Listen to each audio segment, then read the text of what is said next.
여러분이 원하는 말년후는 무엇인가요? 자식들이 잘 되는 것, 자식에게 짐이 되지 않는 것, 내 몸 아프지 않고 건강한 것, 금전운 등 각기 다른 생각을 가지고 있을 것입니다. 명리학적인 관점에서 살펴본다면 말년후는 크게 세 가지로 나뉜다고 합니다. 바로 재물과 건강, 그리고 자식입니다. 어떤 분이 게시판에 말년이 편안하려면 여러 요소가 갖춰져야 하는데 실제로 자신의 말년이 편안하다고 느끼는 분들이 계실까요? 라는 질문을 남겨주셨습니다. 여기에 많은 댓글이 달렸는데 대다수의 분들이 생각보다 쉽지 않은 것 같다고 말씀하셨습니다. 젊었을 때 열심히 살면 노후는 편안할 거라고 생각했지만 주변에 보면 아픈 분들도 많고 자식은 독립을 하지 못해 빨대를 꼽힌 분, 혹은 자식이 이혼해서 손주까지 도맡아 키우는 분 등 다양한 답변이 있었습니다. 어떤 분은 지인 중 한 분이 돈 많고 남편 좋고 애들 다 잘 되었고 아무 문제가 없었는데 갑자기 교통사고를 당해서 60대에 돌아가셨다고 합니다. 이는 말년이 좋다라고 말하기 힘듭니다. 보통 초년은, 장년은, 중년은, 말년은 이 네 가지의 시기 중에 하나의 시기가 좋고 하나의 시기는 나쁘고 두 개의 시기는 보통이라고 합니다. 초년운은 미성년, 부모의 틀을 법적으로 벗어나기 전을 의미하고 장년운은 한창 활동할 시기인 40세까지, 중년운은 40에서 60세 사이, 말년운은 60세 이후를 보통 칭합니다. 여러분은 이 시기의 운이 어떻다고 생각하시나요? 다음은 젊어서 고생만 하다 말년을 아주 행복하게 지내는 김씨 할아버지의 사연을 들려드리겠습니다. 한평생 농사일을 지으며 살아온 95세 김씨 할아버지는 날이 갈수록 꼬부라지는 허리 때문에 보행기 없이는 집을 나서기 힘듭니다. 하지만 이 나이에 걸을 수 있다는 것을 참으로 감사해하며 오늘도 낙과 호미 하나 챙겨들고 밭으로 나왔습니다. 지나가던 동네 마을 주민이 김씨 할아버지에게 말을 겁니다. 할 것도 없는데 뭐 하러 나왔어요? 날도 싸한데 집에 계시지. 그러자 김씨 할아버지가 대꾸했습니다. 할 게 왜 없어? 밭에 풀이 자라나 있는디 풀을 제때 안 베주면 금방 커버린다고. 김씨 할아버지는 하루에 한 번 습관처럼 밭에 나옵니다. 할아버지는 뭐든 남에게 부탁하는 법이 없습니다. 장수하는 노인분들이 그렇듯 김씨 할아버지도 자기 일은 자기가 해야 직성이 풀리는 성격입니다. 김씨 할아버지의 아내는 원인 모를 병으로 쓰러져 한쪽 손과 발에 마비가 찾아왔습니다. 지난해는 다리골절에 폐질환까지 진단받았습니다. 아내는 2달 정도 입원했다 6개월 전에 돌아왔는데 혼자 몸을 가누지 못해 누워만 있습니다. 남편은 누워있을 아내가 보일 만한 천장에 글을 써 붙여넣었습니다.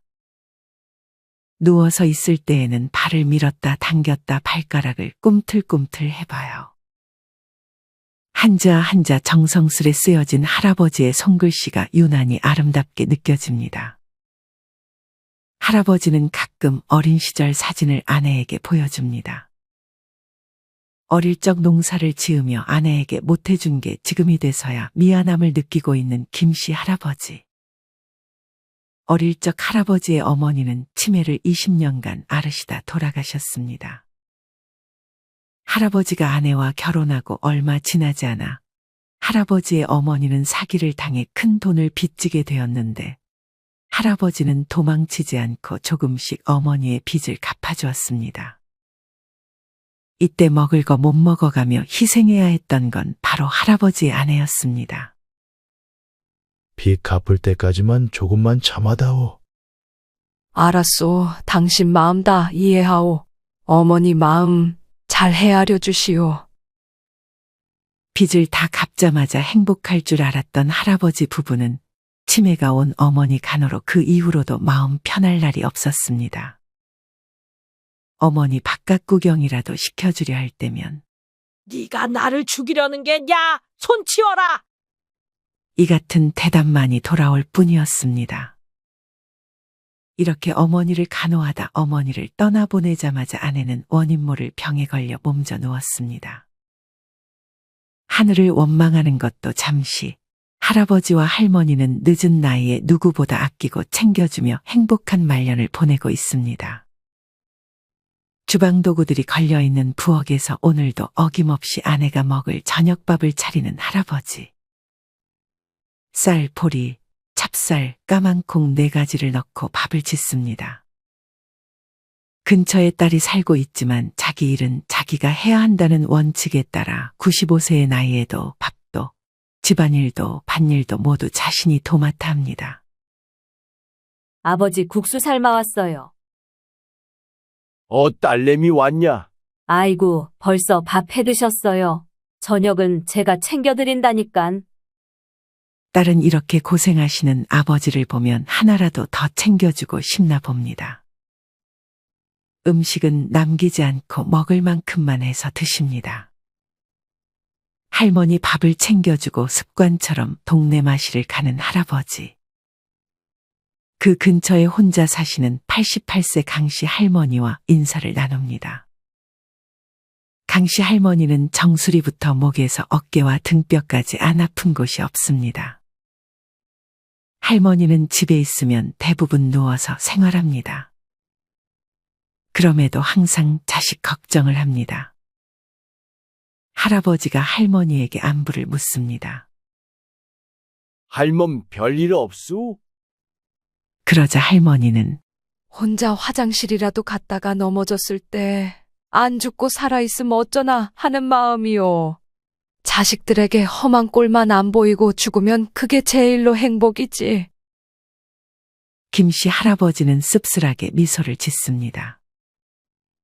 그래도 할아버지는 지금 생활에 만족합니다. 밭일도 쉬지 않고 재봉틀도 직접 다루며 이런 것은 아무것도 아닌 듯 배우고 익혀 발전하는 사람이 돼야 한다고 항상 얘기합니다. 아버지 이런 거 하다 다쳐요. 집에선 편히 쉬세요. 에디슨은 전구를 만들었는데 이까짓 게 대수냐? 일을 하고 배울 때 가장 행복하다는 김씨 할아버지. 말년에 젊었을 때 못다한 것들 하며 행복하게 지내고 계십니다. 아마 누군가는 김씨 할아버지를 보고 말년운이 없다고 생각할지도 모릅니다. 반면에 김씨 할아버지를 보며 말년에 운이 넘친다고 생각하는 사람도 있습니다. 이렇듯 우리가 무언가를 보는 시각에 따라 우리의 말년운에 대한 해석이 달라질 수 있습니다. 똑같은 상황에도 불행하다고만 말하는 사람은 앞으로 계속 불행한 일들만 생길 것이고 긍정적인 해석이 습관이 된 사람에게는 계속 운이 좋은 일들만 생기는 것입니다. 여러분 후천운이라는 말 들어보셨나요? 여기서 명운을 볼 때 선천운과 후천운이라는 것이 있습니다. 선천운은 바꿀 수 없는 타고난 천기, 즉 내가 태어났을 때 계절의 기운과 별의 위치, 자연의 기운을 말하는 것입니다. 반면에 후천운이란 타고난 천기를 보완하고 바꿀 수 있는 주변 사람이나 환경, 음식 등 자연 만물에 존재하는 모든 기운들을 의미합니다. 즉 내가 태어났을 때 나도 모르게 받은 것이 선천운이라면 후천운은 내가 선택할 수 있고 부족한 것을 채울 수 있는 개운을 말하는 것입니다. 우리는 이 후천운을 통해 말년운을 바꿀 수도 있습니다. 이와 관련하여 명리학자 이정재 교수님은 다음과 같이 말했습니다. 여러분의 선천운인 사주가 어떻든 간에 후천운을 잘 만들어 가느냐에 의해서 여러분의 삶이 좋아지기도 하고 힘들고 어려운 삶을 살아가기도 합니다. 여러분의 삶은 여러분이 만들어 가는 것입니다. 선천운 사주가 1% 비율이라면 후천운이 99%의 비율로 중요합니다. 우리나라에는 여러분들과 똑같은 사주를 가진 사람들이 각각 수백 명씩 있습니다.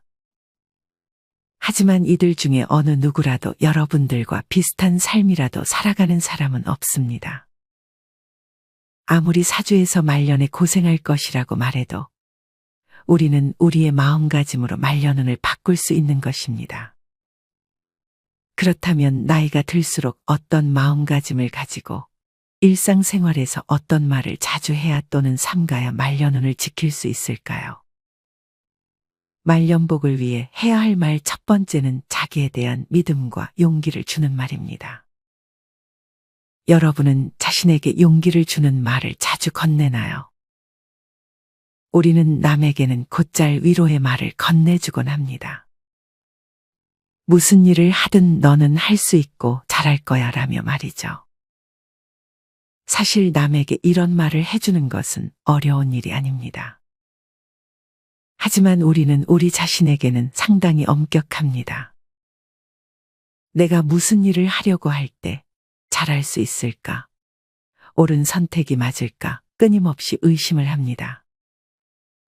심한 사람은 아주 사소한 일에도 자신을 깎아내립니다. 하지만 이는 우리가 원래 가지고 있던 운도 달아나게 만듭니다. 우리는 항상 할 수 있다. 나는 잘하고 있다라는 말을 습관처럼 내뱉어야 합니다. 그래야 정말 더 일이 잘 되고 내 가족들도 다 잘 됩니다. 자식들은 부모님의 말과 행동에 많은 영향을 받습니다. 부모님이 매번 힘들어, 지쳐, 피곤해 라는 말을 하게 되면 자식들은 앞으로 무슨 일을 할 때마다 그런 말들이 습관적으로 튀어나올 수밖에 없습니다. 반면에 부모님이 할 수 있어, 이번에도 해낼 거야, 잘하고 있어라고 자주 얘기한다면 자식들도 앞으로 고난과 역경을 마주할 때마다 부모님이 하는 말을 습관처럼 할 것입니다.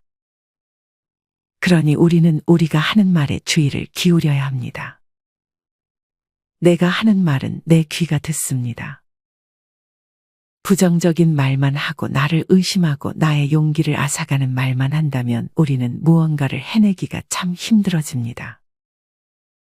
앞서 소개해드렸던 김씨 할아버지도 항상 할 수 있다는 말을 입에 달고 사십니다. 그깟 거 별거 아니라며 말이죠. 힘내자 할 수 있어 라는 말보다 짜증나 힘들다와 같은 부정적인 말을 더 많이 사용하고 있는 나 자신과 주위 사람들을 우리는 자주 볼 수 있습니다. 하지만 이렇게 습관처럼 무심코 뱉은 말이 얼마나 큰 힘을 가지고 있는지 알고 계신가요?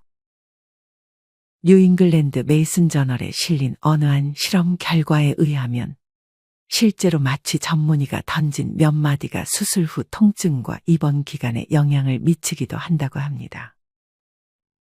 여기서 실험을 하나 진행했는데 복부 수술을 앞둔 환자 97명을 두 집단으로 나누어 한 집단에게는 의사가 수술 후 얼마나 오래 아플 것인지 친절하게 설명해주고 다른 집단에게는 수술 과정만 간단히 설명한 후 수술 이후 회복 속도를 비교했습니다. 그 결과 친절한 설명을 들은 환자들이 수술 후에 진통제도 적게 쓰고 퇴원 속도도 사흘이나 빨랐다고 합니다. 마취 전문의의 말 한마디가 수술 환자들의 통증을 완화하는 데 도움이 된 것입니다. 이는 플라시보 효과로도 잘 알려져 있습니다. 플라시보 효과란 효과가 없는 약재를 진짜 약으로 생각하고 섭취하였을 때 환자의 증상 또는 병세가 호전되는 현상을 말합니다. 이렇게 말을 어떻게 하느냐에 따라 통증의 정도가 달라지는 점이 놀랍지 않으신가요? 이는 당연히 우리의 일상생활과 운에도 많은 영향을 끼칠 수밖에 없습니다. 우리의 뇌는 부정적인 말에 더 민감하게 반응합니다. 버클리 대학 메리언 다이아몬드 박사는 부정적인 자극이나 메시지를 지속적으로 듣게 되면 두뇌의 미세한 인식의 차이가 발생해 신체에까지 악영향을 준다고 말합니다. 이런 이유들로 우리가 평소에 하는 말에 더욱 주의를 기울여야 합니다. 사실 말은 습관이라 바꾸기 쉽지 않은 것도 사실입니다. 이럴 때 우리는 우리가 부정적인 말을 하고 있구나 하고 인지하는 것만으로도 말 습관을 바꾸는 데 도움이 됩니다. 만약 내가 할 수 없어 피곤해와 같은 말을 할 때마다 아, 또 이런 말을 했구나라고 의식하는 연습을 하는 것이 좋습니다. 정리하면 후천운에서 중요한 것은 마음가짐입니다. 이런 마음가짐은 말을 어떻게 하는지로 알 수 있습니다. 나에 대한 믿음을 방해하고 용기를 앗아가는 말보다는 할 수 있어, 잘하고 있어와 같은 말을 일상생활에서 자주 한다면 반드시 말년에 좋은 운이 내게 오게 될 것입니다. 말년복을 위해 피해야 할 두 번째는 나의 목표를 주변 사람들에게 말하고 다니는 것입니다. 간혹 신나서 나의 꿈과 버킷리스트를 주위에 맘껏 말하고 다니는 분들이 있습니다. 하지만 자기만의 소망과 꿈은 함부로 얘기하지 않는 것이 좋습니다.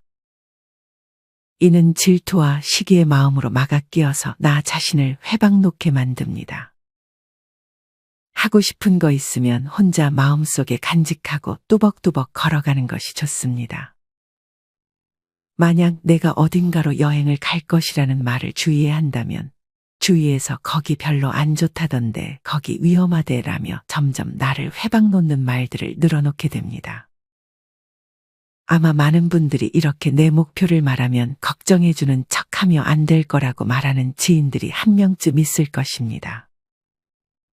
그러면 나도 진짜 그런가 의심하며 하고 싶었던 일을 미루게 되기도 합니다.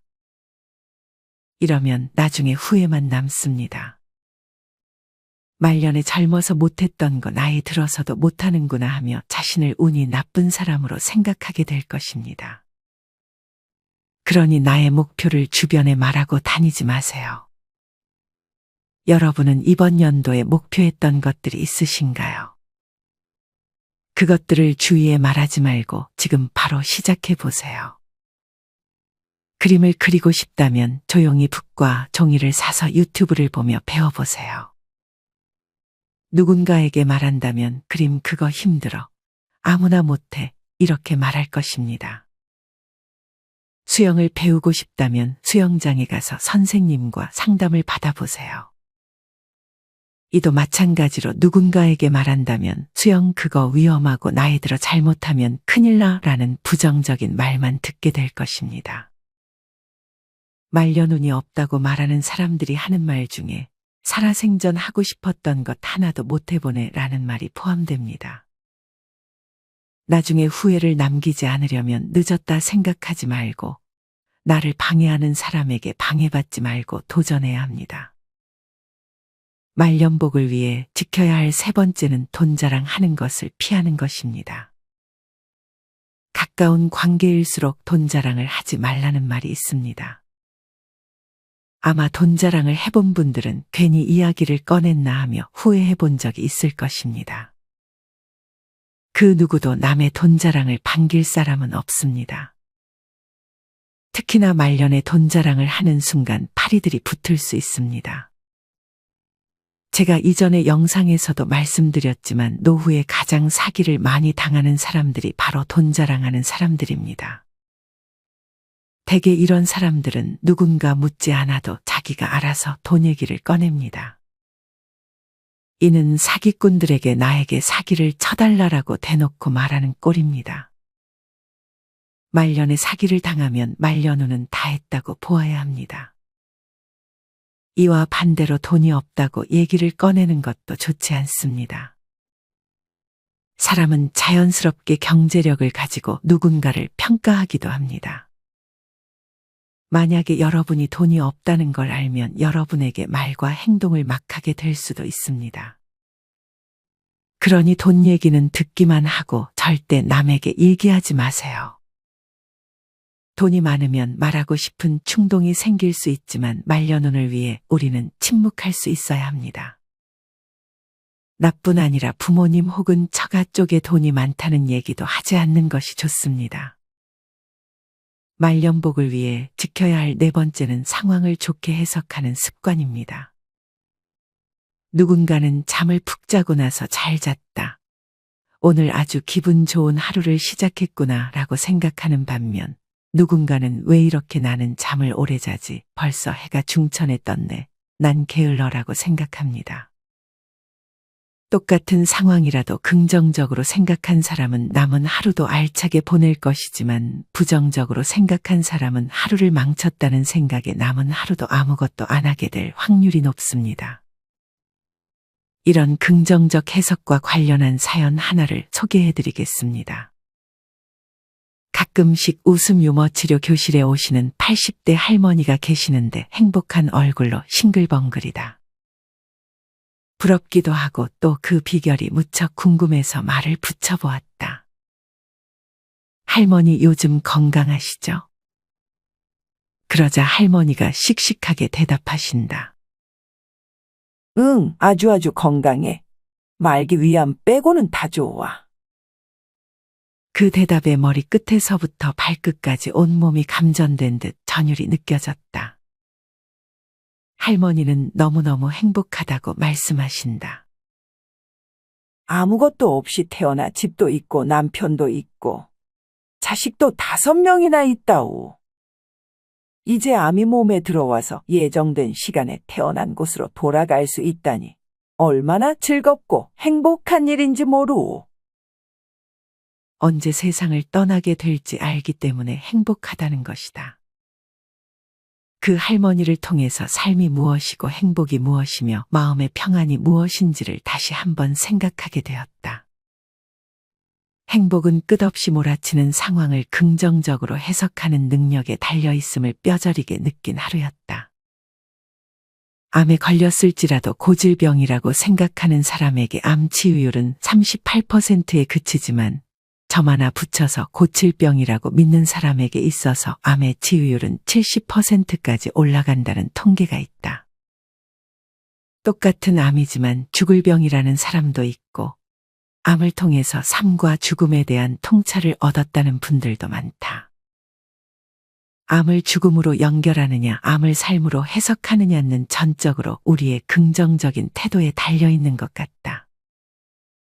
이렇듯 상황을 좋게 해석하는 습관을 들인다면 더욱 유쾌하고 평안한 말년을 보내게 될 수 있지 않을까 하는 생각이 듭니다. 오늘은 말년복을 위해 지켜야 할 4가지에 대해 알려드렸습니다. 첫째는 자기에 대한 믿음과 용기를 주는 말을 자주 하는 것.